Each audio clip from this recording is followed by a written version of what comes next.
It had to be said, the Oregon State Highway Division not only had a whale of a problem on its hands, it had a stinking whale of a problem. What to do with one 45-foot, 8-ton whale dead on arrival on the beach near Florence? It had been so long since a whale had washed up in Lane County, nobody could remember how to get rid of one. In selecting its battle plan, the Highway Division decided the carcass couldn't be buried because it might soon be uncovered. It couldn't be cut up and then buried because nobody wanted to cut it up, and it couldn't be burned. So dynamite it was, some 20 cases or a half-ton of it. The hope was that the long-dead Pacific gray whale would be almost disintegrated by the blast, and that any small pieces still around after the explosion would be taken care of by seagulls and other scavengers. Indeed, the seagulls had been standing nearby all day.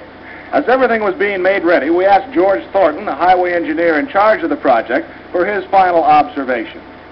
Well, I'm confident that it'll work. The only thing is we're not sure just exactly how much explosives it'll take to disintegrate this thing so the scavengers, seagulls and crabs and whatnot can clean it up. Is there any chance it might be more than a one-day job? If there's any large chunks left, and we may have to do some other cleanup, possibly set another charge. The dynamite was buried primarily on the leeward side of the big mammal, so as most of the remains would be blown toward the sea. About 75 bystanders, most of them residents who had first found the whale to be an object of curiosity before they tired of its smell, were moved back a quarter of a mile away. The sand dunes there were covered with spectators and landlubber newsmen, shortly to become land blubber newsmen, for the blast blasted blubber beyond all believable bounds. You get a wild?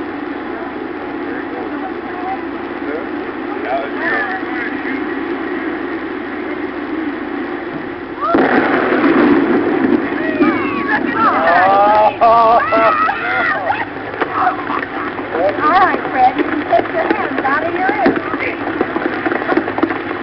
Here comes pieces of...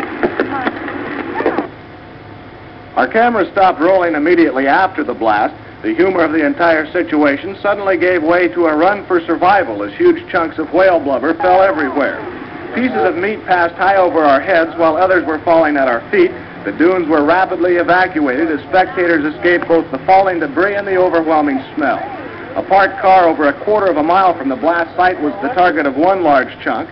The passenger compartment literally smashed. Fortunately, no human was hit as badly as the car. However, everyone on the scene was covered with small particles of dead whale. As for the success of the effort, well, the seagulls who were supposed to clean things up were nowhere in sight, either scared away by the explosion or kept away by the smell. That didn't really matter. The remaining chunks were of such a size that no respectable seagull would attempt to tackle anyway.